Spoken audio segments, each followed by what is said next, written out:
Dr Mahamat Bogo Hassan, directeur général de l'ENA, est notre invité ce soir. Alors, monsieur le directeur général, le président de la République en personne a honoré de sa présence la sortie de la 19e promotion de l'ENA. Que peut signifier cette présence pour l'école et pour les élèves? D'abord, merci beaucoup à Manara TV pour cette invitation. Je vous en prie.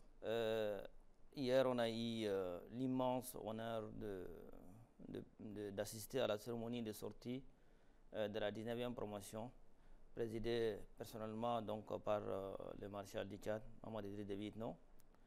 Et ce n'est pas seulement un événement. Je pense que c'est un moment historique. Et dans son mot, dans son discours, que je peux qualifier d'une leçon inaugurale, il y avait eu des grandes orientations, pas seulement à l'adresse des impétrants ou de la 19e promotion, mais à l'ensemble de nos structures de formation, des cadres, à nos universités, à nos écoles de formation professionnelle, aux anciens de l'ENA, aux administrateurs, aux fonctionnaires en poste, bref, aux serviteurs de l'État. Des mots forts, très forts ont été prononcés. Et je cite deux fois le chef de l'État, le maréchal disait « Je veux une administration proche de la population. Je veux une administration débarrassée de la corruption, une administration débarrassée de la bureaucratie, mais surtout une administration numérique, en phase avec les enjeux de l'heure, plus ou moins, ce qui a été dit. C'est pour dire clairement que c'était une leçon inaugurale. Nous, les universitaires, on aime ça. C'est carrément des orientations stratégiques. Et je tiens au passage à féliciter la 19e promotion, mais au même moment, c'était aussi l'invite du chef de l'État à l'endroit de l'ensemble des fonctionnaires que le moment de la refondation a sonné et que chacun doit se consacrer à faire son travail avec les moyens qu'il a. Et donc je pense que ce n'est pas juste un événement, c'est tout simplement historique. Nous avons relevé l'annonce d'un paquet de réformes majeures dans les différentes allocutions officielles concernant l'administration territoriale, de mieux répondre aux exigences de la décentralisation. L'ENA est-elle prête à outiller pour jouer pleinement son rôle dans cette nouvelle dynamique? Naturellement. Au niveau de l'ENA, il y a un certain nombre de filières qui répondent à cette demande, particulièrement l'administration des collectivités autonomes, et deuxièmement l'administration générale et tout ce qui est impôts, domaine, en fait, des services déconcentrés de l'État. Donc, je pense que la question la question des territoires, on n'a pas attendu pour réfléchir dessus. Et donc, nous pensons pouvoir apporter notre modeste contribution. L'ENA, dans ses textes de base aussi, a la possibilité de créer des antennes dans des provinces ou dans le pool de provinces. Donc dans ce sens-là, nous avons déjà entrepris un certain nombre d'actions pour former, pour vulgariser un certain nombre de textes, pour vulgariser aussi un certain nombre de pratiques, de bonnes pratiques, et donc pour permettre à ce que, pour accompagner, si vous voulez, cette politique de la décentralisation prônée par le chef de l'État. La promotion a été baptisée Bintou Maloum. Pourquoi avoir choisi cette figure historique de l'administration tchadienne? Comment se fait le choix? Sur quelle base également? Très bien. D'abord, Bintou Maloum, grand commis de l'État, elle fut la première femme tchadienne à intégrer l'ENA. Ouais. Elle fut aussi la première femme à être ambassadrice à l'étranger.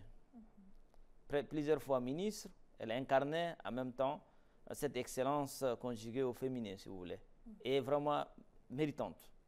Et donc, ce choix, fait par les plus hautes autorités, mais largement, très largement adoubé, si vous voulez, par le récipiendaire, vient en point nommé, à mon avis.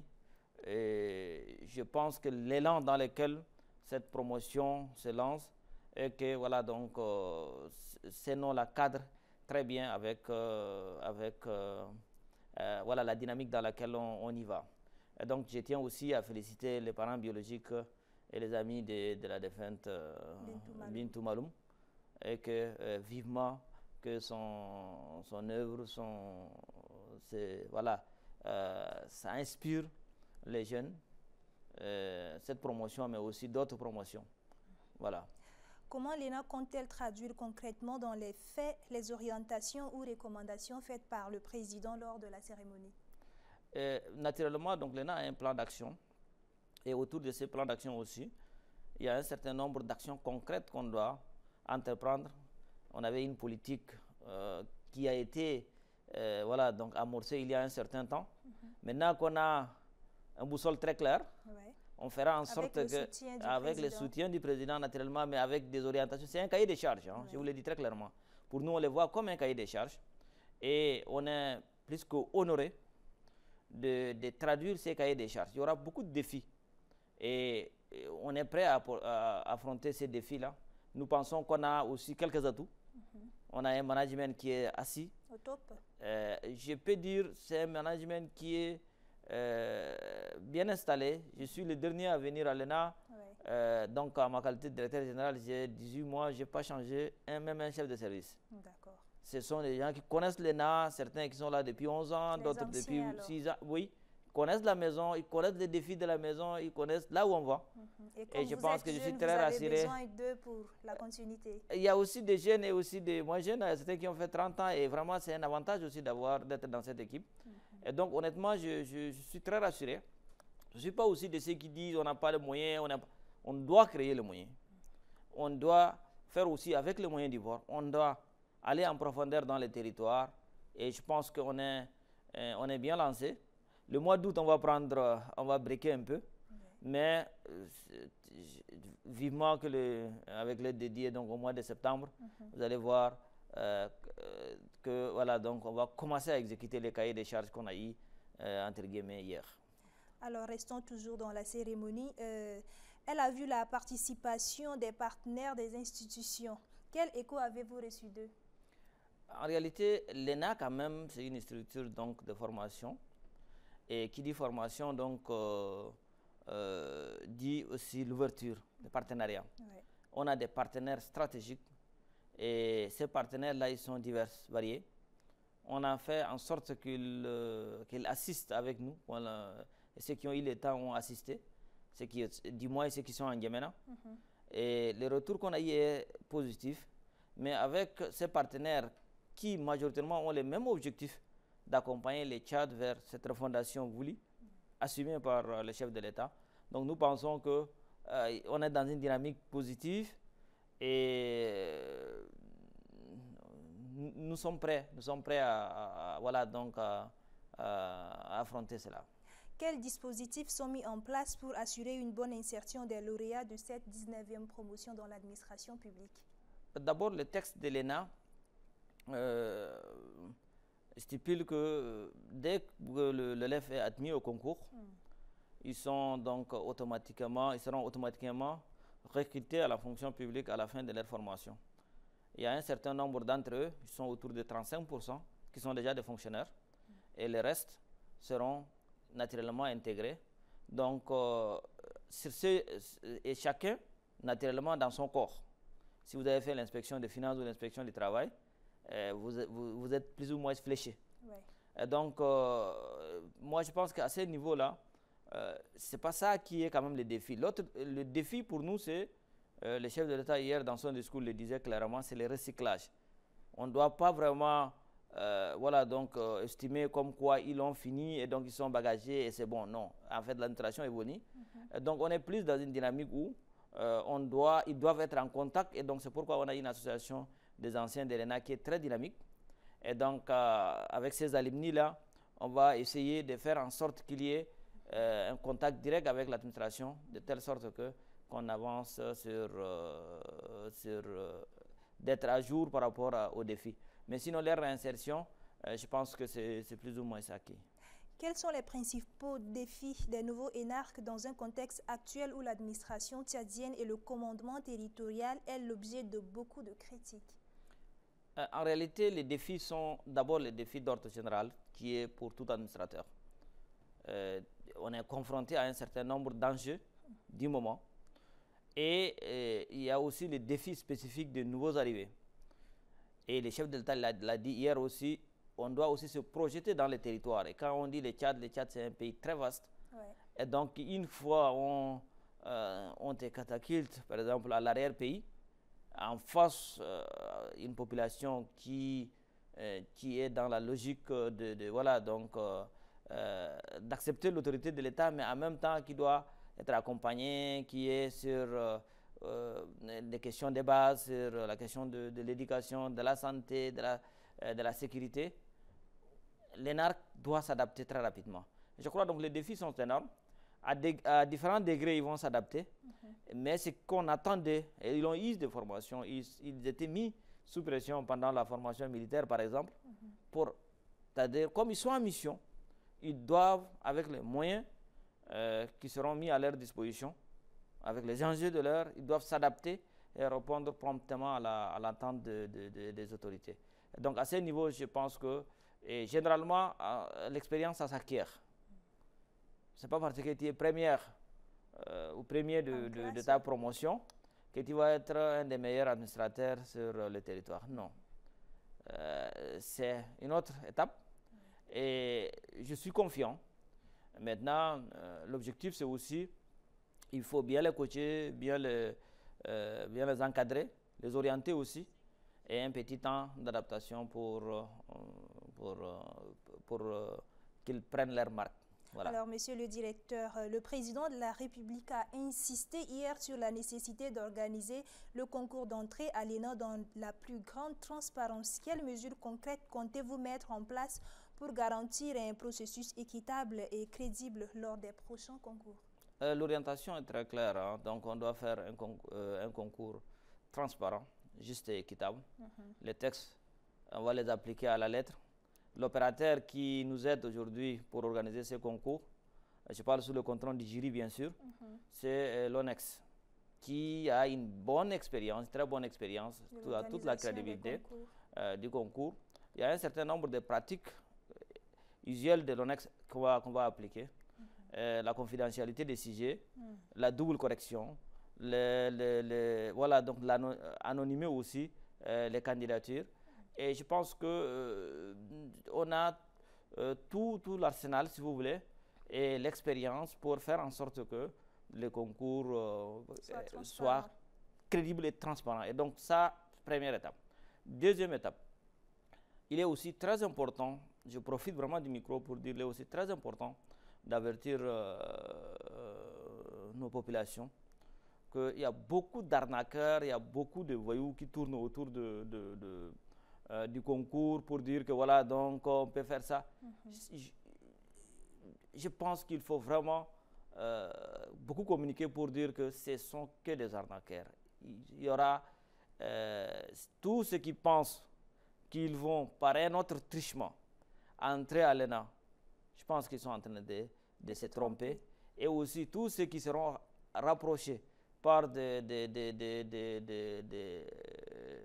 voyous qui diraient peut-être on pourrait vous aider, etc., moyennant quelque chose, etc. Automatiquement, il faut signaler ce genre de pratiques. Ça ne sert à rien aussi de perdre leur argent. Les parents, ils veulent... donc, à ce niveau-là, je profite. Que leurs enfants réussissent. Et je pense qu'il faut plutôt demander aux enfants de bien préparer. C'est un concours. Honnêtement, ça ne sera pas facile. Je dois le dire. Ça doit être un concours select. Et ils seront très nombreux à date.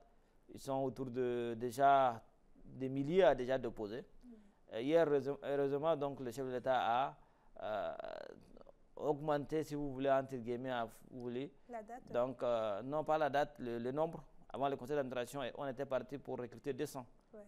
Donc, hier, dans les messages du chef d'État, on a bien compris que le maréchal souhaiterait qu'on évolue à 350. Donc, on a bien noté et que voilà. Donc, c'est pour vous dire plus ou moins que nous, on est vraiment prêts. Et en septembre, lorsqu'on va organiser le concours, avec la double correction, avec aussi la deuxième série qui est l'oral, avec les techniques de l'ONEX, moi je suis très confiant et vivement que l'école doit aussi passer par l'organisation de concours crédibles pour avoir ces lettres de noblesse. Alors, avec l'augmentation de 350 élèves, qu'en est-il du personnel d'encadrement, des infrastructures d'accueil également? Bien, vraiment cette question-là, elle est très importante. D'habitude, on prenait de promotions de 200. Il est y arrivé qu'il y ait des promotions de 400. Notre capacité d'accueil tourne autour de 250, 300, 350. Même 400, voilà, plus ou moins. Deuxièmement, on est dans une dynamique de s'élargir. Donc, je pense que la spécificité de cette promotion, c'est qu'il y a 15 filières. Et c'est aussi, on va être les bilinguismes autour voilà, de la formation. Il y aura donc pour la première fois les bilinguismes qu'on va instituer. Et donc à ce niveau-là, il y a beaucoup de défis, même des défis en termes logistiques qui vont ici passer. Mais nous pensons qu'on va s'adapter pour répondre à cette demande-là. Par rapport au personnel encadrant, vous savez, l'ENA a changé l'approche d'enseignement pour aller à l'approche APC, approche par compétence. Oui. Donc dans cette approche-là, généralement, le cours, c'est vraiment des cas réels, des mises en situation, d'échanges d'expérience et des séminaires. Oui. On n'est pas vraiment à l'université ou à la fac où on est là à dicter des cours, etc. Et donc, dans ces cas de figure, généralement, ceux qui interviennent, ce sont des praticiens. Il y a naturellement beaucoup d'universitaires qui interviennent, mais ce qui est essentiellement recherché, ce sont des praticiens qui vivent cette fonction-là ou ces métiers, oui, qui viennent décrire et échanger avec l'autre les bonnes et les mauvaises pratiques avec les récipiendaires. Donc dans ce sens-là, on n'a pas aujourd'hui partout au monde les ENA ou les écoles nationales d'administration ne se basent pas seulement sur leur personnel permanent, c'est-à-dire sur leurs enseignants permanents, c'est vraiment de s'appuyer sur leurs compétences. Hier, donc, le maréchal avait demandé à certains anciens de l'ENA, y compris le président, oui, ou le vice-président de l'Assemblée nationale, donc Dr Ngarimaden Oudingar, de venir donner une main forte. Je pense que le message a atteint pas seulement les anciens énarques, mais tous les hauts cadres. Oui. Nos portes sont ouvertes. Bien sûr, il y a beaucoup de demandes, mais par rapport à la spécificité de chaque matière, on va chercher de dénicher le cadre qui a le plus d'expérience, le cadre qui a le plus de cas réels à échanger avec les élèves, qui sera sollicité. Et on va aussi diversifier de telle sorte que cette formation-là, ou cette promotion qui va venir la 20e, soit encore mieux formée que la 19e. Alors, monsieur le directeur, l'entretien tire à sa fin. Quelles conclusions en tirez-vous? D'abord, je tiens à remercier encore une fois le maréchal Mamadi Idriss Déby Itno par rapport à la considération et à tout ce qui est mis à la disposition de l'ENA pour voilà, donc, que l'objectif soit atteint. Deuxièmement, je tiens aussi à profiter de mon micro pour rassurer les uns et les autres que nos écoles, pas seulement l'ENA, nos grandes écoles, ce sont les cadres formés par nos grandes écoles qui doivent prendre en main le destin de notre pays, l'administration, des techniciens, des vrais technocrates qui doivent nous aider à répondre à nos questions techniques, à nos défis techniques. Donc c'est dans ce sens-là que j'ai dit, avoir un diplôme aujourd'hui de l'intérieur est plus que stratégique. Si vous êtes diplômé de l'Université de N'Djamena ou de l'ANA ou de l'Institut d'Abéché ou de l'NTP, moi je pense que vous êtes mieux formé, vous connaissez mieux le terrain qu'un autre élève ou étudiant formé dans des écoles similaires, mais dans la sous-région. Donc dans ce sens-là, je pense que venez nombreux pour ceux qui veulent intégrer, oui, pour composer, et deuxièmement, pour ceux qui veulent enseigner, encadrer, faire des conférences ou animer des ateliers, nos portes sont grandement ouvertes. Alors l'entretien touche à sa fin. Merci docteur d'être passé.